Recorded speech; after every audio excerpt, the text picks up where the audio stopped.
নমস্কার বন্ধুরা, কর্মশালায় আপনাদের স্বাগতম। আমি পার্ট 6 এর মধ্যে আপনাদেরকে দেখাবো সিলিং ফ্যান টপিকস। ঠিক আছে, সিলিং ফ্যানের মধ্যে কী কী থাকে এবং সিলিং ফ্যানের লাইনটি কীভাবে দেওয়া হয় মূলত সুইচ বোর্ড থেকে। ঠিক আছে, ওইটি আমরা আপনাদেরকে খাতার মাধ্যমে স্পষ্টভাবে দেখাবো। নমস্কার। তো বন্ধুরা, আমাদের সিলিং ফ্যানে থাকে মূলত কী কী থাকে তাই আপনাদেরকে দেখাচ্ছি। Ceiling fan topics. তো এক নম্বরে হচ্ছে রাবার বুশ, যেটির কাজ হচ্ছে শব্দ প্রতিহত করা।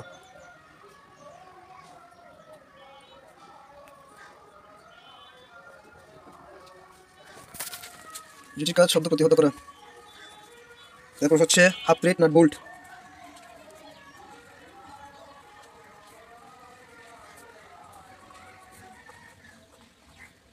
Half plate nut bolt 6203 bearing.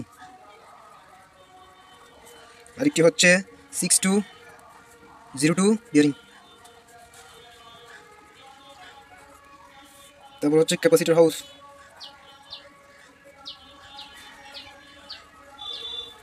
তারপর হচ্ছে ডাউন রড। তারপর হচ্ছে সেফটি স্ক্রু, সেফটি পিন। তারপর ক্যাপাসিটর, ওইটির পয়েন্ট থাকবে 2.5 microfarad. Top canopy, down canopy, up canopy.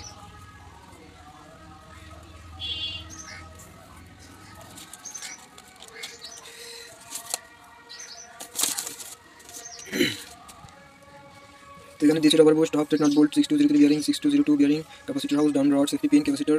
তারপর হচ্ছে আপনার top canopy, down canopy, up canopy. তারপর হচ্ছে রানিং কয়েল,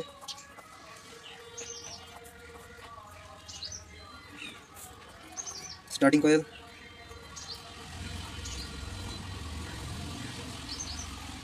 এবার হচ্ছে কেবল, ফেস এবং নিউট্রাল।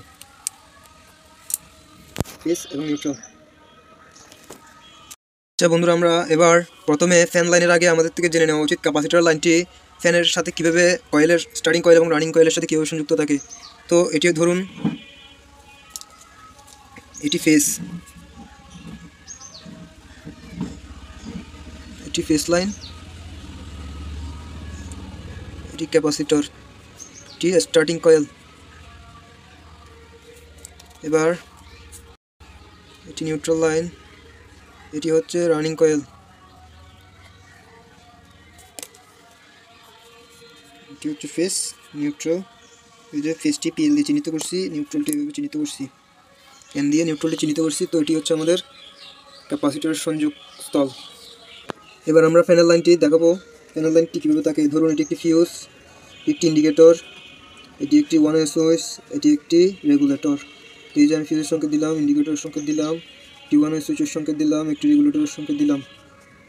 দেওয়ার পরে এই যে ফেস লাইন আমি এদিকে ঢুকাইছি, এদিকে বের করে এই যে ইন্ডিকেটরের নিচের অংশে সংযোগ করছি। ইন্ডিকেটরের নিচের অংশ থেকে সুইচের নিচের অংশে নিয়ে গেছি, সুইচের উপরের অংশ থেকে রেগুলেটরের নিচের অংশে সংযোগ করে দিছি। এবার রেগুলেটরের উপর অংশ থেকে ফেস লাইন যেয়ে ওই যে ফ্যানের ফেস লাইনের সাথে সংযোগ করে দেবো।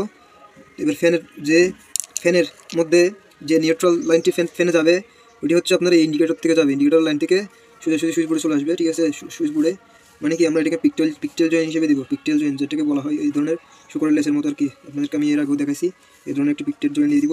তো ফ্যানটি আমি যদি এখন এই যে এদিকে লাইনটি কটের মধ্যে লাইনটি দিয়ে আমি যদি এখন সুইচটি ক্লিক করি, তাহলে ফ্যান রেগুলেটর ঘুরালে ফ্যানটি চলে উঠবে। ঠিক আছে, এটি হচ্ছে আমাদের ফ্যানের লাইনের ডায়াগ্রাম, যেভাবে করা যায় আর কি।